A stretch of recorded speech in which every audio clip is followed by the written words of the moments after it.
Kristen.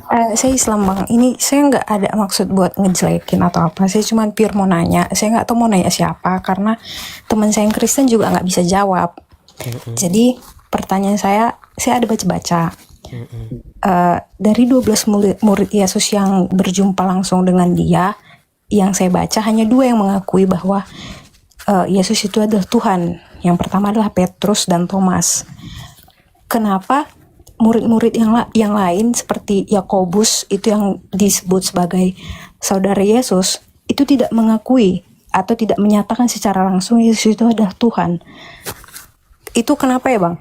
Baik, saya akan tampilkan Yohanes pasal yang ke-13 ayat 13. Saya tampilkan Yohanes pasal yang ke-13 ayat 13. Ini keseluruhan murid-murid ya. Bukan 1 atau 2 seperti yang barusan Anda utarakan. Yohanes pasal 13 ayat yang ke-13. Tapi sebelum ke-13, saya mulai dulu dari ayat yang ke 10 ya. Jangan 10, nanti terlalu ini. Ke-6 aja ya. Maka sampailah ia kepada Simon Petrus. Kata Petrus kepadanya, "Tuhan, engkau hendak membasuh kakiku?" Jawab Yesus kepadanya, "Apa yang kuperbuat, engkau tidak tahu sekarang, tetapi engkau akan mengertinya kelak." Kata Petrus kepadanya, "Engkau tidak akan membasuh kakiku sampai selama-lamanya." Jawab Yesus, "Jika aku tidak membasuh engkau, engkau tidak mendapat bagian di dalam aku." Kata Simon Petrus kepadanya, "Tuhan, jangan hanya kakiku saja, tetapi juga tangan dan kepalaku." Kata Yesus kepadanya, "Barang siapa telah mandi, ia tidak usah membasuh diri lagi, selain daripada membasuh kakinya, karena ia sudah bersih keseluruhannya. Juga kamu sudah bersih, hanya tidak semua. Sebab ia tahu siapa yang akan menyerahkan dia. Karena itu ia berkata, tidak semua kamu bersih." Sesudah ia membasuh kaki mereka, ia mengenakan pakaiannya kembali dan kembali ke tempatnya. Lalu ia berkata kepada mereka, "Mengertikah kamu apa yang telah aku perbuat kepadamu?" Nah ini, "Kamu menyebut aku guru dan Tuhan. Dan katamu itu tepat. Memang akulah guru dan Tuhan." Jadi kata-kata ini mengkonfirmasi bahwa yang menyebutkan Yesus sebagai guru dan Tuhan itu bukan 1-2 orang saja.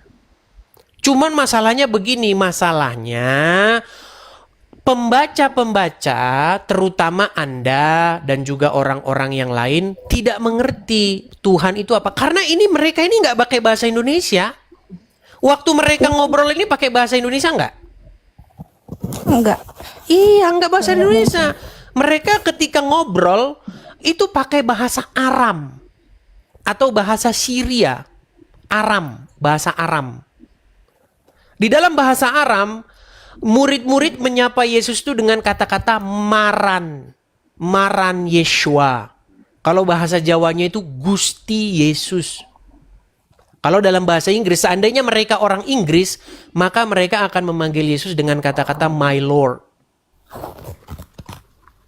Kalau misalnya mereka orang Arab, maka murid-murid akan memanggil Yesus dengan kata-kata Robbi.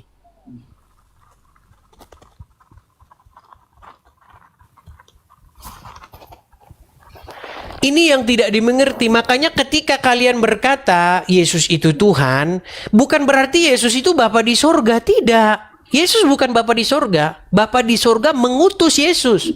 Bahkan Yesus katakan, Bapa yang mengutus aku lebih besar daripada aku. Lebih besar daripada segalanya.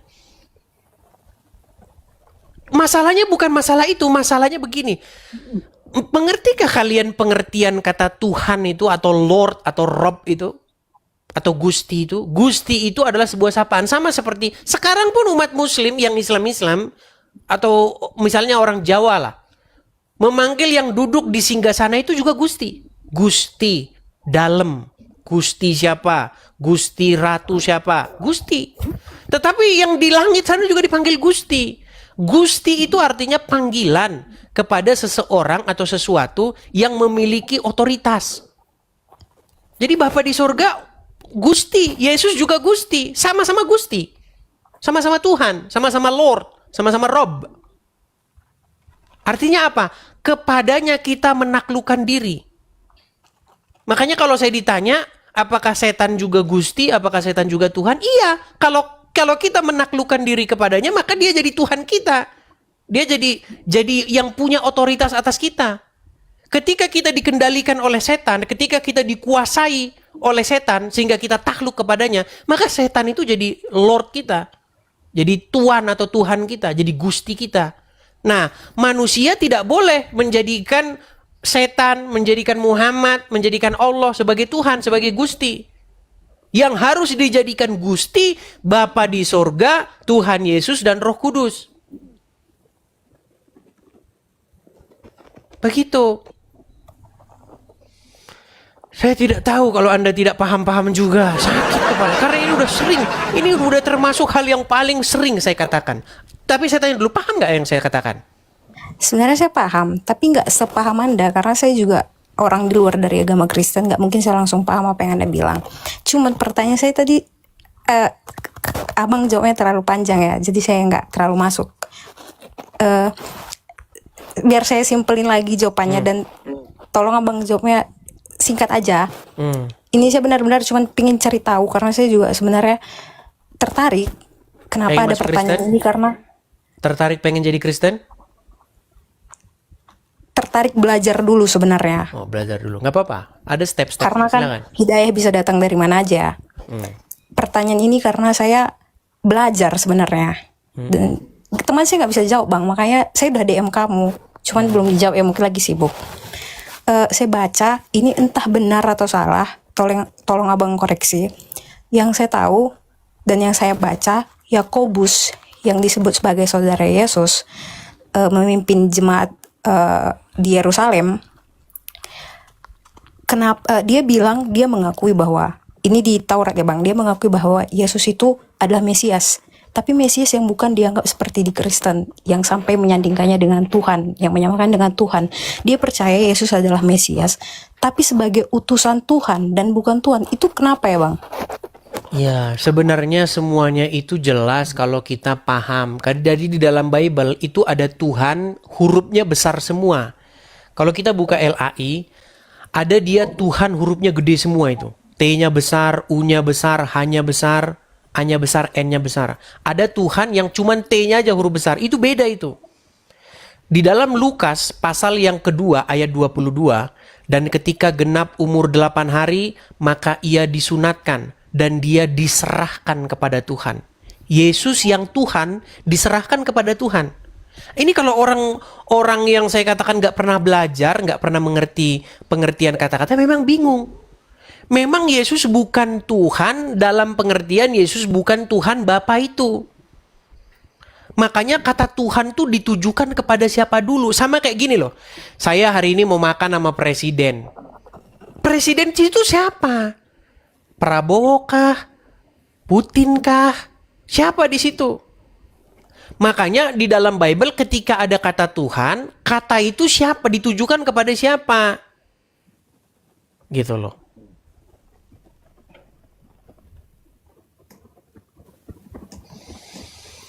Kata Tuhan tuh gelar. Makanya begini, kita itu harus mengembalikan kata-kata itu ke dalam bahasa aslinya. Karena kita ini lagi nggak bahas buku yang memang aslinya berbahasa Indonesia. Kita lagi bahas buku yang buku itu aslinya berbahasa Ibrani, berbahasa Yunani, berbahasa Arab. Begitu. Makanya saya bilang begini, pesan saya kepada Anda, Dewi, ganti Tuhan. Kalau Anda Islam, ganti Tuhan Anda yang Allah dan Muhammad itu. Ganti Tuhan Anda. Karena yang mengendalikanmu itu Allah dan Muhammad. Itulah kenapa kalian itu pagi-pagi begini-begini, cuci-cuci. Itu kan kalian itu dalam kendali. Nanti kalian kalau punya uang pergi ke Arab, di Arab nyiumin batu. Yang buat kalian begitu tuh siapa? Yang buat kalian begitu tuh ya Allah dan Muhammad. Karena kalian itu menaklukkan diri kepada mereka. ketaatan, ketundukan dan kepatuhan kalian serahkan kepada dua orang ini. Dua sosok ini, Allah dan Muhammad. Karena umat muslim tidak bisa menundukkan diri kepada Allah kalau nggak menundukkan diri kepada Muhammad. Karena Muhammad ini adalah gambarnya Allah itu. Coba bisa nggak muslim taat sama Allah kalau nggak taat sama Muhammad? Nggak bisa. Makanya Allah dan Muhammad adalah satu. Nah, di dalam kekristenan bicara Trinitas itu begitu.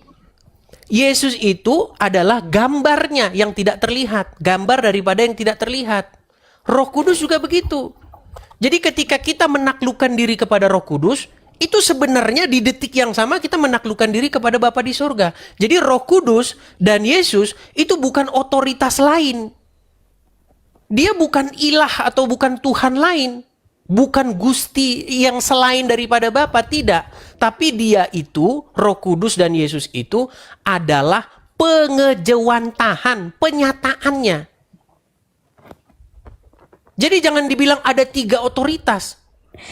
Saya ngerti bang, bukan ada 3 otoritas. Saya juga udah belajar, udah sering baca, udah sering ngomong juga. Karena saya belajar Kristen bukan dari orang Islam itu sendiri. Saya belajar Kristen ya dari orang Kristen tuh. Pertanyaan saya yang tadi sebenarnya agak kejauhan sih abang buat. Kenapa bisa Yakobus itu yang kayak saya bilang. Dan ada juga pas di zaman Yakobus itu ada yang namanya Ebionit. Iya maaf bang, salah. Kenapa? Itu sumber-sumber yang ada di luar Bible. Sumber-sumber yang Coba ada dari di mana Anda dapatkan sumber-sumber itu? Yakobus begini begitu dari mana? Tidak ada itu. Tapi banyak orang yang ngomong loh, katanya tes gimana ini? Ini Anda Muslim betulan atau gimana? Saya Muslim. Coba tes dulu, coba bacaan Al-Fatihah, coba. Auzubillahiminasyaitonirrajim. Bismillahirrahmanirrahim. Alhamdulillahirabbil alamin arrahmanirrahim maliki yaumiddin. Iyyaka na'budu wa iyyaka nasta'in. Ya, udah cukup. Saya Muslim, cuman karena Muslim atau mualaf? Enggak, saya Muslim. Saya orang Padang. Dari lahir. Mama Padang, Bapak Padang. Saya cuman karena tertarik, jadi saya ada ngepost ayat Alkitab di postingan saya. Jadi mereka mikir saya Kristen ya. Saya karena tertariknya sama Kristen, makanya muncullah pertanyaan-pertanyaan yang sebenarnya ini dasar menurut saya ya. Dan saya harus dapat jawabannya. Karena kan saat kita mengimani apapun, kita nggak bisa cuma iman aja. Kalau nggak terjawab di akal saya nggak bisa terima. Betul. Tapi saya mau tanya tentang keislamanmu. Apakah kamu sudah mulai ragu-ragu dengan agama Islam? Jawab jujur. Kalau dibilang ragu, ada beberapa hal yang buat saya ragu. Contohnya itu soal poligami. Saya dengar beberapa ustadz bilang seperti ini. Tapi itu sebenarnya nggak relate untuk di tahun sekarang. Yang dibilang ayat itu diturunkan pada saat untuk mengurangin istri-istri mereka pada zaman dahulu. Kalau dibilang untuk mengurangin, sekarang kan mayoritas tidak banyak istri ya. Kenapa ayat itu masih bisa dipergunakan dengan alasan bisa dibilang untuk medis. Misalnya istrinya nanti tidak bisa memberikan keturunan. Banyak hal yang nggak bisa diterima di ayat itu. Tapi begini, saya mau tanya dulu, siapa Dewinta. Sebelumnya sudah sering nggak nonton Edis TV? Dari ayah sih. Oh, dari Terus, ayah. Iya, dari ayah. Terus saya dengar ada beberapa hal yang masuk ke otak saya. Makanya ini saya udah mengenai bagaimana Muhammad menyuruh wanita menyusui laki-laki lain? Itu belum, tapi ada beberapa hal yang abang Pantes bilang masih Islam. Tapi gini Dewi, kalau misalnya kamu menonton video-video saya secara utuh, saya bisa pastikan mustahil kamu jadi orang Islam lagi. Di situ saya ungkapkan bagaimana Muhammad dia berlaku masam kepada orang miskin. Iya saya tahu itu. Iya. Tadi saya nonton soalnya. Nah, ketika kamu nonton seperti itu, bagaimana? Apakah masih ada iman kamu terhadap agama Islam? Saya tahu jawaban. Saya tahu jawaban itu. Di situ memang Nabi Muhammad. Saya bukan orang yang tahu agama ya bang, tapi itu saya tahu. Nabi Muhammad didatangi orang yang tunanetra itu mukanya berubah jadi masam. Di situ dia salah dan turunlah ayat untuk menegur Nabi Muhammad. Itu tadi berdosa. Saya ada baca juga. Oke, berarti Muhammad berdosa. Berdosa karena dia tidak seharusnya melakukan itu dan tidak berarti Muhammad berbuat salah. dia berbuat salah. Nah, itu akan bertentangan dengan doktrin orang Islam. Iya. Karena ya apa? itu Karena bertentangan. dikatakan begini, barang siapa yang taat kepada Muhammad, itu adalah dia taat kepada Allah, betul? Bahkan dikatakan bahwa di Muhammad itu adalah tidak mengatakan sesuatu atau menghasilkan sesuatu kalau tidak wahyu. Jadi bagaimana mungkin di detik yang sama Anda katakan mengikuti Muhammad itu sama dengan mengikuti Allah, tapi di detik yang sama Muhammad berdosa. Ini sebuah yang tidak bisa diterima akal. Iya, dari situ saya juga dapat ilmu dari yang abang bilang tadi. Saya juga baru tahu bahwa Nabi Muhammad itu seseorang yang patut dicontoh dan mulia. Ternyata dia seperti itu.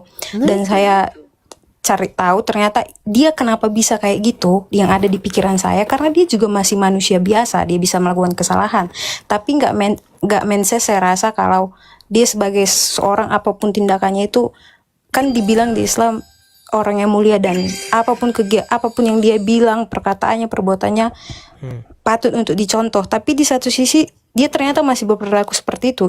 Itu juga saya baru tahu ternyata. Itu makanya artinya begini. Mengapa orang yang seperti itu berbuat dosa, berkali-kali jatuh dalam dosa, lalu Anda tuhankan dia? Sebenarnya bang, kayak gini. Ini saya berbicara sebagai orang Muslim. Kalau sampai menuhankan manusia di kami itu sebenarnya tidak ada. Tapi kenapa dia diagung-agungkan? Berarti dia tidak paham menuhankan. Sampai hari ini nggak paham menuhankan. Bukan menuhankan. Tadi abang bilang kan. Tadi abang bilang apa? Sorry. Kan Muhammad sudah Anda akui sebagai seorang yang berbuat salah. Iya. Sebagai seseorang yang berdosa. Bahkan Anda katakan dipertanyakan nih bagaimana ini diikuti, dijadikan suri toladan, betul? Iya. Nah, ketika Anda sudah mempertanyakan dia sebagai suri toladan, mengapa masih saja Anda menjadikan dia suri toladan atau mempertuhankan dia? Mempertuhankan itu maksudnya gini loh.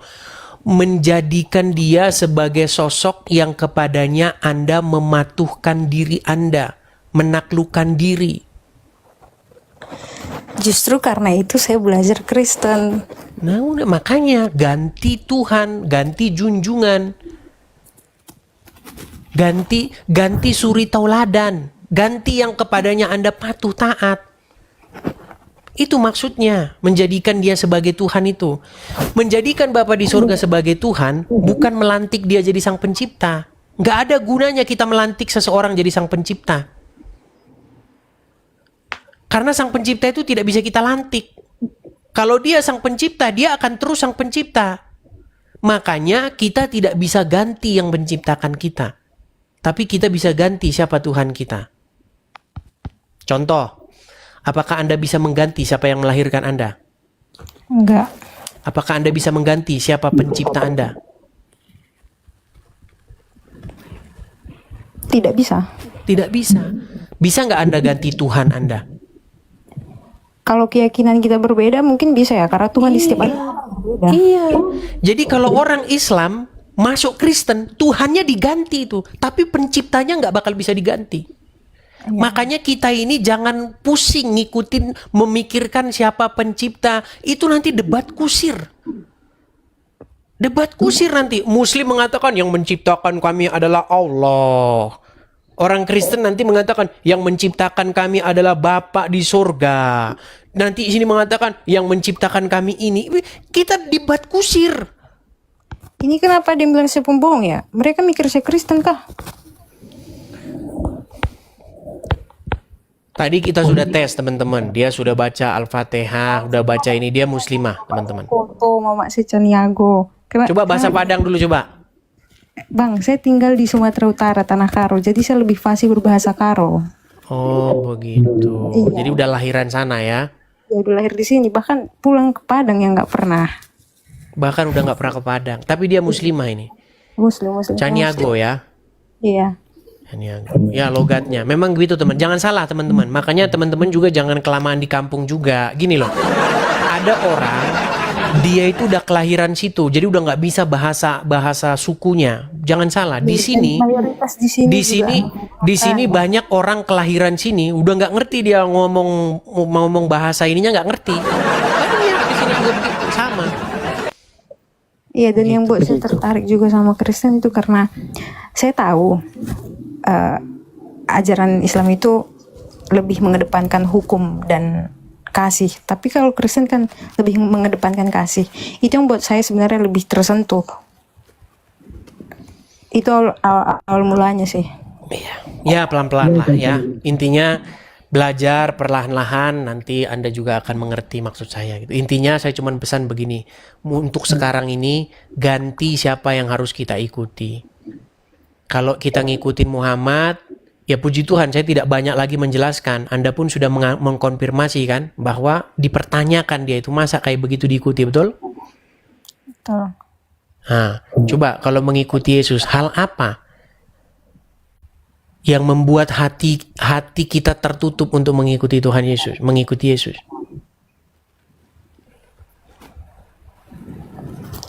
Begitu. Jadikanlah Yesus sebagai Tuan, sebagai Tuhan di hidup kita. Maksudnya supaya dia itu memerintah. Karena yang memerintah di hati Anda ini masih Muhammad, walaupun udah dikit-dikit lagi ada sepak dia dari hati Anda.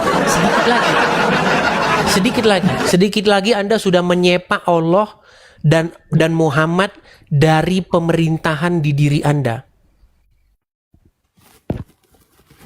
Begitu. Oke, gitu aja lah ya. Mudah-mudahan Anda paham lah dengan bahasa-bahasa saya. Oke? Terima kasih, Bang. Oke, sama-sama Dewinta Caniago. Oke, saya turunkan Dewinta Caniago. Selamat